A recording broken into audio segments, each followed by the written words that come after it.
Assalamualaikum warahmatullahi wabarakatuh. Kami dari kelompok Benten akan mempresentasikan hasil diskusi kami tentang identifikasi tumor jinak atau ganas menggunakan ANN dengan anggota Benjamin dan Trisca. Latar belakang. Tumor itu adalah penyakit yang ditandai oleh adanya pertumbuhan yang tidak terkontrol yang mengarah pada proses invasi ke jaringan sekitar dan menyebar atau metastasis ke bagian tubuh lain. Tumor itu dibagi menjadi dua, yaitu tumor jinak dan tumor ganas. Tumor jinak itu apa? Jadi tumor jinak itu adalah kumpulan sel yang tumbuh hanya di satu bagian tubuh saja. Selain itu, jenis tumor ini umumnya tidak menyebar atau menyerang bagian tubuh lainnya. Sementara tumor ganas, atau yang biasa kita sebut kanker, adalah tumpukan sel yang dapat menyerang ke bagian tubuh sekitarnya, hingga ke seluruh tubuh. Ini adalah hasil prediksi kanker di ASEAN pada 2040 dengan data acuan 2018. Menurut UICC World yang sedang melakukan kongres kanker di Kuala Lumpur, Malaysia, menyebutkan bahwa kasus kanker di Indonesia berada pada urutan pertama, sehingga perlu adanya penanganan yang serius. Seperti ini gambar grafiknya. Selanjutnya, artificial neural network itu apa? Jadi, ANN itu merupakan metode penalaran yang didasarkan pada otak manusia. ANN terdiri dari sejumlah prosesor sangat sederhana dan saling berhubungan yang disebut neuron. Nah, neuron yang terhubung dengan pembobot itu melewati sinyal dari neuron satu ke neuron lainnya. Contohnya seperti ini. Dia ada input, output, di tengahnya itu ada hidden layernya. Ini adalah dataset yang akan kita pakai, dataset kanker yang nantinya kita akan mengidentifikasi itu kanker jinak atau kanker ganas. Nah, di sini tuh ada 29 fitur dengan data 569 dan satu label. Selanjutnya model ANN-nya seperti ini, menggunakan satu hidden layer dan ini adalah hidden outputnya. Selanjutnya hasil trainingnya seperti ini dengan akurasi trainingnya untuk mula-mula adalah 88% dan akhirnya sekitar 94%. Sementara akurasi data yang dites mula-mula adalah 94% dan yang di akhirnya adalah 93%. Ini adalah lossnya akan semakin turun. Selanjutnya, hasil pengujian dapat disimpulkan bahwa akurasinya 94%. Selanjutnya saya akan menjelaskan tentang codingannya. Ini adalah source code yang kami gunakan dengan menggunakan Google Colab. Nah, di bagian pertama ini adalah kita mau menyambungkan Google Drive-nya dengan Google Colab supaya dataset yang tersimpan di Google Drive bisa kita ambil. Untuk itu kita menggunakan perintah library drive dengan perintahnya mount. Ini adalah drive yang kita mau sambungkan. Lalu cd ini adalah untuk berpindah directory ke folder di mana kita menyimpan dataset tersebut. Lalu bagian selanjutnya adalah kita mengimport semua library yang akan digunakan dalam mengklasifikasi tumor. Di sini kami menggunakan ANN dengan menggunakan library yang dibuat oleh sklearn dan Keras. Di sini kita ada beberapa library yang perlu adalah NumPy dan Pandas. Lalu ini ada fungsi-fungsi yang kita perlukan. Ada train test split, classification report, label binarizer, sequential, dense, dan Adam. Nah, selanjutnya juga kami membaca dataset yang ada. Datasetnya ini adalah data cancer. Nah, untuk dataset menggunakan Pandas, kita read CV. Ini adalah untuk membaca CSV. Nah, ini adalah datasetnya. Jika dilihat, dataset head ini digunakan untuk melihat 5 baris pertama dari dataset. Ini adalah untuk melihat 5 baris pertama, filenya adalah dataset. Nah, ini adalah datasetnya, bisa kita lihat. Di sini ada bagian diagnosis, ini adalah yang akan menjadi label, dan selanjutnya ada radius mean, texture mean, perimeter mean, dan sebagainya. Ini ada 29 data. Nah, jika kita lihat di bagian terakhir ini ada bagian yang unnamed dan dia berisi data 0. Nah, data 0 ini tidak diperlukan, sehingga nanti ini harus kita hapus. Nah, selanjutnya dataset shape ini untuk melihat bentuk ukuran dari datasetnya. Di sini kita bisa lihat ada 569 baris dan ada 33 kolom. Nah, jika kita cek nih, seperti yang sudah kita sebut tadi, bahwa ada ada kolom yang berisi 0. Kita melakukan pengecekan dengan menggunakan fungsi is0. Nah, saat dilihat, bisa kita lihat kolom unnamed 32 memiliki 569 data yang 0, berarti kosong. Nah, untuk itu maka kita perlu menghapus kolom tersebut, karena kolom tersebut tidak akan terpakai. Nah, untuk itu kita menggunakan fungsi drop. Jadi dataset sama dengan dataset.drop. Lalu ini adalah kolom yang ingin kita drop, yaitu unnamed 32. Nah, ini selanjutnya kita cek lagi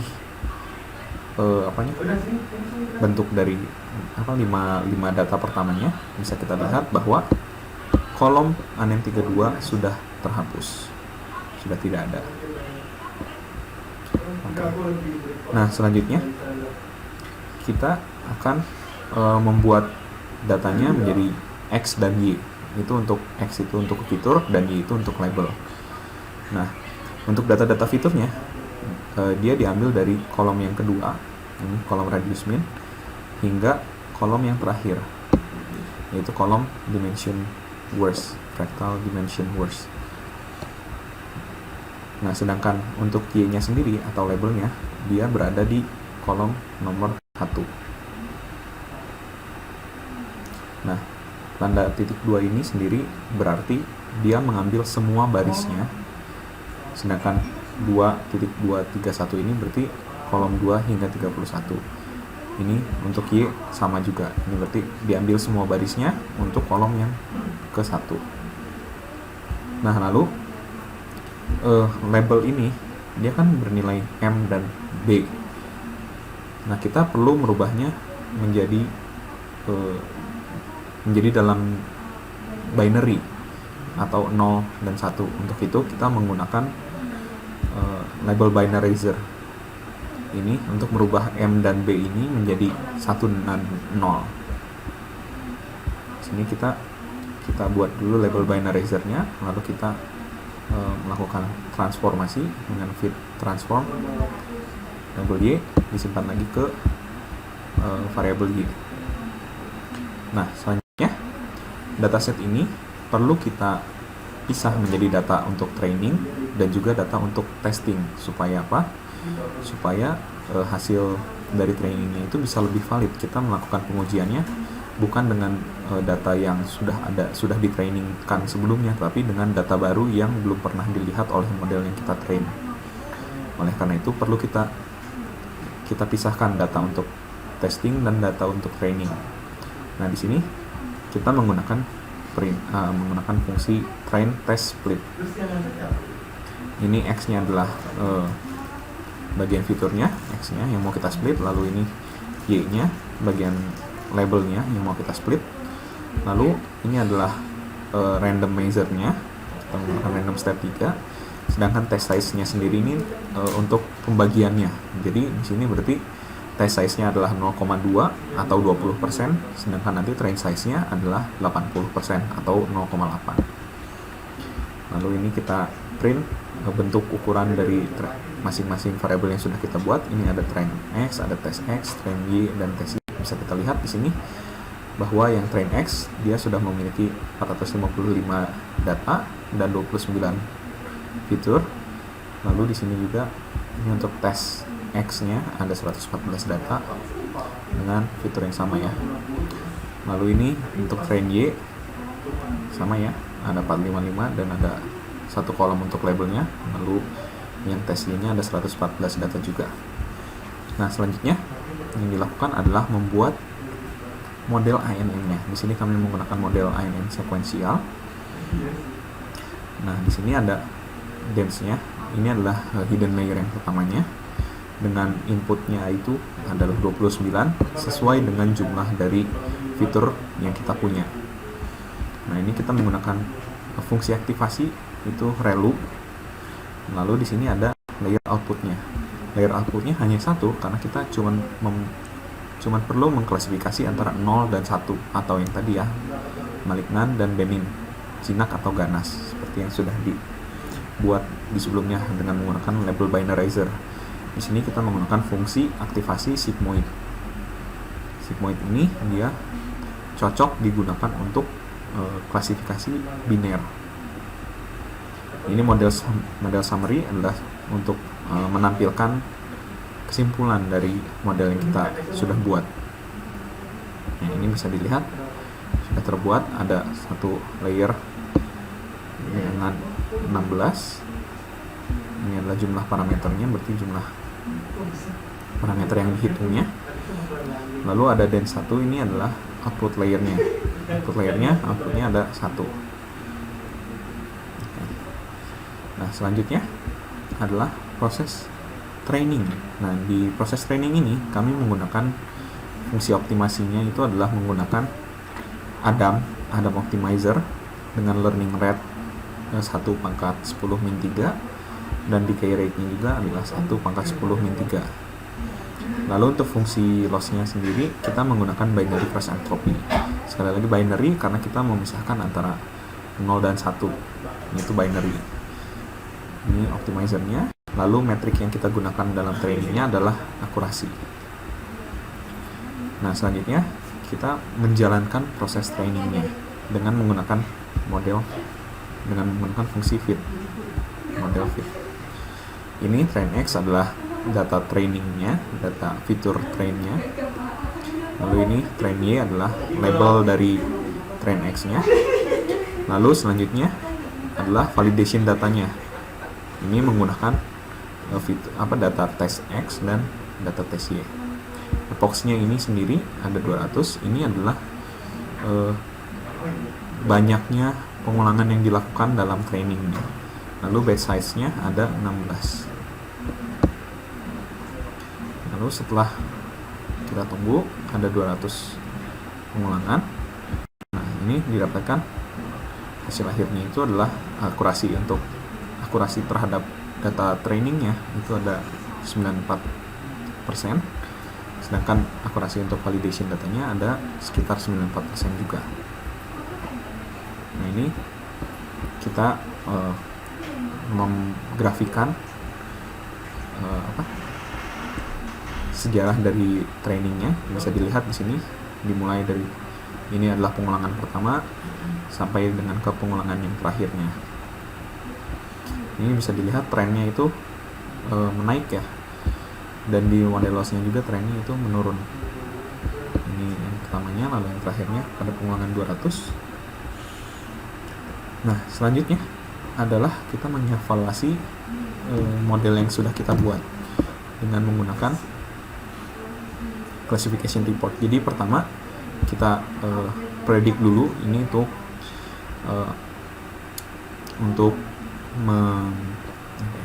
memasukkan data yang kita mau. Di sini data yang dimaunya adalah test X ke dalam model yang sudah dibuat untuk mendapatkan hasil prediksinya dengan menggunakan model tersebut. Prediksinya apakah data yang didapat ini dia jinak atau ganas.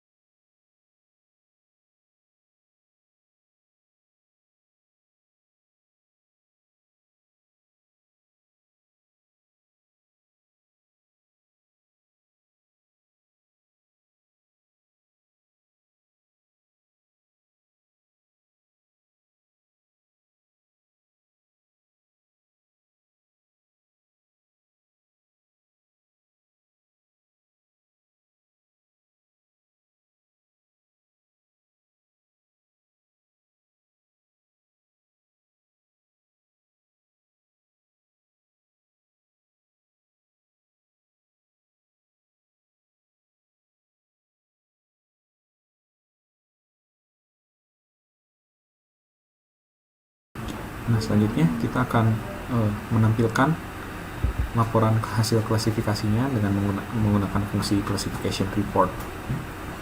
Di sini ada presisinya yang didapat dari klasifikasi terhadap data yang jinak atau benign. Presisi ini adalah seberapa benarnya prediksi itu. Jadi tidak adanya false positif di hasil dari klasifikasinya. Lalu sedangkan untuk yang ganasnya ada 95%. Lalu recall itu